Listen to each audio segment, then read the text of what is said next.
ሰላም ክብሯትና ክብሯን የሴርባናቱ ተመልካቾቻችን እንደምናረፈዳችሁ ከሴርባናቱ ወደ እናንተ የሚደርሰውን የዕለቱን የአዲስ ነገር የዘገባ ጥንቅራችንን አጠናቅረን ይዘን ቀርበናል። ይህን የዘገባ ጥንቅር ደግሞ ወደ እናንተ በማድረስ አብሬ ቆይታ ማድረገውን የዘላለም ታረቀኝ ነኝ። እናንተም ደግሞ እስከ ዘገባ ጥንቅር ፍጻሜያችን ድረስ አብራችሁን ቆይታ ስለምታደርጉ ከወዲሁ መልካም እያልኩ በስተመጀመሪያም አበይት ነጥቦችን አስደምጣችኋለሁ።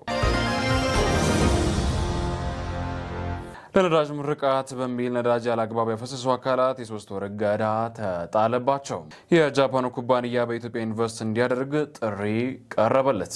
የሱዳኑ ብሔራዊ ጦር መንግስት መቀመጫውን በስደት ላይ ከነበረበት ወደ መዲናይቱ ካርቱም ጠቅላይ ሚኒስትር አብይ አህመድ ጅቡቲ ለስራ ጉብኝት ገብተዋል። ልጆቻችሁን ከአሸባሪ ጠብቁ ሲሉ የኢራኑ ፕሬዝዳንት አስታወቁ። እነዚህ አበይት ነጥቦቻችን ነበሩ። ወደ ትንታኔው ዘገባዎች አልፌያለሁ።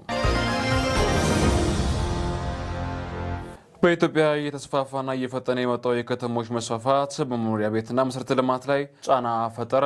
ኢትዮጵያ እንደ አውሮፓውያን አቆጣጠር በ26 የ6.3 በመቶ የኢኮኖሚ እድገት እንደምታስመዘግብ ቢተነበይም በአገሪቱ እየታየ ያለው ፈጣን የከተሞች መስፋፋት በመኖሪያ ቤት፣ በመሰረተ ልማትና በመሰረታዊ አገልግሎቶች ላይ ከፍተኛ ጫና እያሳደረ መሆኑ ተገልጿል። ይህ ሁኔታ በተለይ ዝቅተኛ ገቢ ያላቸው የከተማ ነዋሪዎች ላይ የኑሮ ውድነት እያባበሰ እንደሚገኝ ተጠቁሞ የከተሞች መስፋፋትና ተያያዥ ጫናዎች አፍሪካ በዓለም አቀፍ ደረጃ በከፍተኛ ፍጥነት የከተሞች መስፋፋት የሚታይባት አህጉር ስትሆን የከተማ ነዋሪዎች ቁጥር በየዓመቱ ከ3.5 በመቶ በላይ እያደገ ይገኛል። ኢትዮጵያ ለዚህ ፈጣን እድገት በምክንያትነት የሚጠቅሱ ከፍተኛ የውልደት መጠንና ከገጠር ወደ ከተማ የሚደረግ ፍልሰት ዋነኛ ተዋናይ ናቸው ተብሎለታል። ይህ ፍልሰት በመኖሪያ ቤት መሰረተ ልማትና በመሰረታዊ አገልግሎቶች ላይ ያለውን ፍላጎት በእጅጉ እንዲጨምር አድርጎታል። የፍላጎት አቅርቦት አለመመጣጠን ደግሞ የቤት ኪራይና የሌሎች አገልግሎቶች ዋጋ በመናር በከተማ ኑሮ ለብዙዎች አስቸጋሪ እያደረገው ይገኛል። በዚህ ምክንያት የምግብ ዋጋ በከፍተኛ ሁኔታ እየጨመረ ሲሆን እንደ ኢትዮጵያ ባሉ ሀገራት ዓመታዊ የምግብ ዋጋ ግሽበት እስከ መስከረም 25 ድረስ ከ10 በመቶ በላይ ሆኖ መቆየቱ ተጠቁሞ የከተማ ነዋሪዎች በደረጃም በረጅም ዓመት የአቅርቦት ሰንሰለት ወይም ከውጭ በሚገቡ ምርቶች ላይ ጥገኛ መሆናቸው ለዓለም አቀፍ የንግድ መዋዠቅ ይበልጥ ተጋላጭ እንዲሆኑ አድርጓቸዋል ነው የተባለው። ጠቅላይ ሚኒስትር አብይ አህመድ ጅቡቲ ይገኛሉ። የኢትዮጵያ ጠቅላይ ሚኒስትር አብይ አህመድ ለይፋዊ የስራ ጉብኝት ጅቡቲ መግባታቸው ታውቆ ጠቅላይ ሚኒስትር በማህበራዊ ሚዲያ ገጻቸው ጅቡቲ ሲደርሱ የጅቡቲ ፕሬዝዳንት ኢስማኤል ኦማር ጉሌሌ በአቀባበል እንደተደረገላቸው ተነግሯል። አብይ የሁለቱ ሀገራት መሪዎች ውይይት በጂኦፖለቲካዊ ጉዳዮችና በቀጠናዊ ሰላም፣ ጸጥታ እንዲሁም በሁለትዮሽ ትብብር ላይ እንደሚያተኩር ተናግረው ጠቅላይ ሚኒስትሩ ለሰላምና መረጋጋት የኢኮኖሚ ትስስር እና የጋራ ብልጽግና ያለውን የወል ጽኑ አቋም የሚያመለክት ነው ብለዋል። ለነዳጅ ማደያ ምርቃት በሚል ነዳጅ ያለአግባብ ያፈሰሱ አካላት የ3 ወር እገዳ ተጣለባቸው። ከፍተኛ የውጭ ምንዛሬ ወጥቶበት ወደ አገር የሚገባ ነዳጅ ኃላፊነት በተሞላ መንገድ ለሕዝብ ጥቆማ በመዋል ሲገባ ያለአግባብ እንዲፈስ ያደረገ ማደያ ለ3 ወር ከነዳጅ ጫን ትስስር እንዲወጣ ተደርጓል። በአርሲ ዞን ዳክሲሳ በሚባል ቦታ ስራ የጀመረ ግሎባል የሚባል ማደያ ከነዳጅ መቅጃ ማሽን የነዳጅ ሲያከፋፋ በማህበራዊ ትስስር ገጾች መታየቱን ተከትሎ የነዳጅና ኤነርጂ ባለስልጣን ጉዳዩን በማጣራት ድርጊቱ መፈጸሙን አረጋግጧል። ይህን ድርጊት የፈጸመው ማደያ በነዳጅ ግብይት አዋጅ ቁጥር 1363/2017 አንቀጽ 7 ንዑስ 10 ያለውን ግዴታ በመጣስ በአንቀጽ 11 ንዑስ 9 መሰረት ህገ ወጥ ድርጊት ፈጽሞ ስለተገኘ የወንጀል ተጠያቂነቱን የሚቀጥል ሆኖ በአዋጅ አንቀጽ 23 ንዑስ 1 መሰረት ለ3 ወራት ፍቃዱ ታግዷል። ከባለስልጣን መስሪያ ቤቱ የማደያ ፍቃድ አውጥቶ ምርቱን ለህብረተሰብ በአግባቡ ተደራሽ ለማድረግ ፍቃድ ሲሰጥ ከሚገባው የፍቃድ ግዴታ መካከል አንዱ የነዳጅ ደህንነቱና ደረጃ በጠበቀ ማደያ በቂ የሆነ የድንገተኛ አደጋ መከላከያ ግብዓቶችን የማሟላት ባወጣው የአሉታዊ ዋጋ በጭብጥ አሟልቶ በመጣው የዕለታዊ ዋጋ ጠበቅ ዲስፕሊንና ጥንቃቄ ለተጠቃሚ መሸጥ ግዴታቸውን የጣሱት በመሆኑ በባለስልጣን መስሪያ ቤቱ ጉዳዩን ተከትሎ ተገቢ የህግ ውሳኔ ተፈጻሚ እንዲሆን ክትትል እንደሚያደርግም ያሳውቃል ተብሏል። የጃፓኑ ኩባንያ በኢትዮጵያ ኢንቨስት እንዲያደርግ ጥሪ ቀረበለት። አዲስ አበባ ጥር 4 2018 ዓመተ ምህረት የውጭ ጉዳይ ሚኒስትር ጌዲዮን ጢሞቴዎስ የጃፓኑ ኩባንያ በኢትዮጵያ ባሉ የኢንቨስትመንት አማራጮች ኢንዱስትሪ ጥሪ አቅርቧል።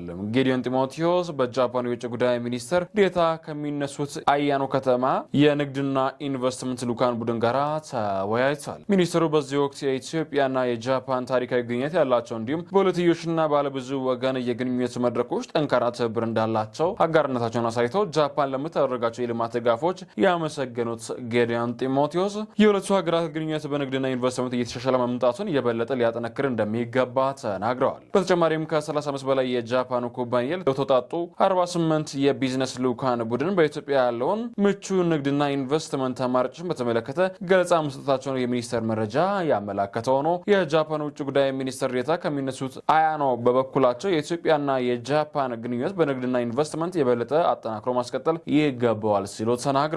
በነገው ዕለት የኢትዮ ጃፓን ቢዝነስ ፎረም የሚካሄድ ሲሆን ፎረሙ የሁለቱ ሀገራት የንግድና ኢንቨስትመንት ግንኙነት የበለጠ በማጠናከር ረገድ ጉልህ ፋይዳ እንደሚኖረው አክለዋል። የሀገርን የበልጽግና የሚያረጋግጥ ገዢ ትርክት ለመገንባት በትኩረት እየተሰራ ነው ሲል አቶ መሐመድ ድሪስ አብራሩ። አዲስ አበባ ጥር 14 ላይ ሊያወጣው ላሰበው እቅድ በዛሬው ዕለት ጥር 4 2018 ዓ.ም የሀገርን ብልጽግና የሚያረጋግጥ የወል ትርክት ለመገንባት በትኩረት እየተሰራ ነው ሲል የሰላም ሚኒስትር መሐመድ ድሪስ ተናግረዋል። በኢትዮጵያ የጋራ የብሔራዊ ትርክቶችን ለመቅረጽ ያለመ ሀገር አቀፍ ጉባኤ በጅማ ከተማ እየተካሄደ ነው። ሚኒስትሩ በዚህ ወቅት እንዳሉትም የኢትዮጵያ ነባራዊ ሁኔታ ያገናዘበና ብሔራዊ አንድነት የተቃኘ አሳሳቢ ትርክትን መገንባት አስፈላጊ ነው ብለዋል። ይህ አሰባሳቢ ትርክት በዘመናት የተሰሩ ከፋፋይ ትርክቶችን የሀገር ሕልውና አደጋ ውስጥ ሲጥሉ እንደነበር አስታውሰው ይህንን የሚያስቀርና የሀገርን ብልጽግና የሚያረጋግጥ የጋራ ትርክት ለመገንባት በትኩረት እየተሰራ ነው ሲሉ አክለው እየተገነባ የሚገኘው የወል ትርክት የትናንት የሚወቅስ ሳይሆን የዛሬ የተሻለን ለማድረግና ነገን በተስፋ ለመታለም የሚያስችል መሆኑን አስረድተው ስለሆነም ትውልዱ በወል ትርክት ዙሪያ ያለውን ግንዛቤና መረዳት ለማሳደግ በቁርጠኝነት መስራት እንደሚገባ ነው የተናገሩት። ለገዢ ትርክት እውን መሆን የሃይማኖት ተቋማት፣ የፖለቲካ ፓርቲዎች፣ ምሁራንና መገናኛ ብዙሃንም ጨምሮ ሁሉም ኃላፊዎች ድርሻቸውን እንዲወጡ አሳስበዋል። በብልጽግና ፓርቲ የኢኮኖሚ የኦሮሚያ ክልል ቅርንጫፍ ጽህፈት ቤት ኃላፊ ከፍ ያለው ተፈራ በበኩላቸውም እንደ ሀገር ለአሰባሳቢ ትርክት የተሰጠውን ትኩረት የኢትዮጵያን ብልጽግና ለማረጋገጥ ወሳኝ መሆኑን ተናግረዋል። ሁሉን አሰባሳቢ ትርክት መገንባት ለኢትዮጵያ ዘላቂ ሰላምና ብልጽግና መሰረት መሆኑን ብልጽግና ፓርቲ በጽኑ እንደሚያምን አሳውለው ይህንን መነሻ በማድረግ በኦሮሚያ ክልል በዕለት ተዕለት ስራዎች ውስጥ የወል ትርክትን ለማንጸባረቅ እየተሰራ እንደሚገኝ አመላክተዋል። ወደ ውጭ ዘገባ እናልፋለን። የሱዳን ብሔራዊ ጦር መንግስታዊ መቀመጫውን በስደት ላይ ከነበረበት ወደ መዲናይቱ ካርቱም መልሶታል። 3 ዓመት የፈጀው በተቃረበው የእርስ በርስ ጦርነት መቀመጫነት ፓርቲ ሱዳን አድርጎ የነበረው የሱዳን መንግስታዊ በይፋ ወደ ካርቱም መመለሱን የአገሪቱ ጠቅላይ ሚኒስትር ካሚል ኢድሪስ አስታውሰዋል። የሱዳኑ ብሔራዊ ጦር መዲናይቱን ካርቱም ለቆ የወጣው በጎርጎሮሳውያኑ ሚያዝያ ወር 23 ይታወሳል። ከዚህ በኋላ ብርቱ የመዋጊያ ማዕከል የነበረባቸው ካርቱም ባለፈው ዓመት መጋቢት ወር በብሔራዊ ጦር እጅ መግባቷም የሚታወስ ነበር። ዛሬ ወደ መዲናይቱ ካርቱም በይፋ ተመልሰናል ያሉት ጠቅላይ ሚኒስትሩ ለነዋሪዎች የተሻለ አገልግሎት ለማቅረብ ዝግጁ ነን ሲሉ ነው የተናገሩት። ላለፉት ዓመታት በሁለቱ የሶስት የተያያዙ ከተሞች ካርቱም፣ ኦሞድራማን እና ባህረ ከተሞች ዋነኛ የጦርነት ማዕከላት ነበሩ። የተባበሩት መንግስታት ድርጅት መረጃ እንደሚያመለክተው ካለፈው ዓመት መጋቢት ወር አንስቶ እስካለፈው ጥቅምት ወር ድረስ 1.2 ሚሊዮን ያህል ሱዳናውያን ወደ ቀያቸው ተመልሷል ሲል ነው ያከለው በዘገባው። ልጆቻችሁን ከአሸባሪዎች የጠብቁ የኢራኑ ፕሬዝዳንት መልእክት።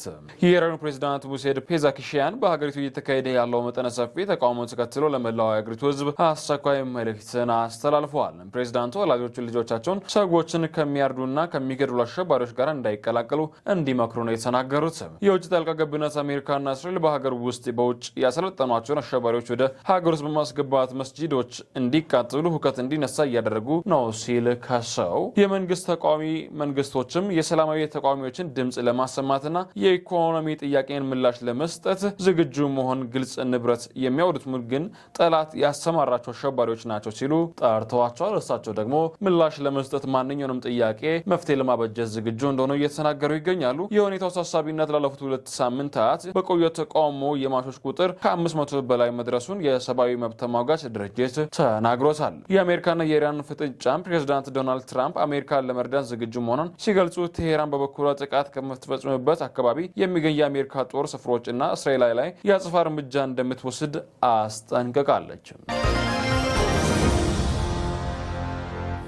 ክቡራትና ክቡራን የሴርዋና ቲቪ ተመልካቾቻችን ለዛሬ ያዝናቸው ዘገባዎች ይህን ይመስሉ ነበር። ይህን ዘገባ ወደ እናንተ ማድረስ አብሬ ቆይታ ያደረኩት እኔ ዘላለም ታረቀኝ ነበርኩ። ሰናይ ቀን እያልኳችሁ በዚህ ተሰናበትኳችሁ።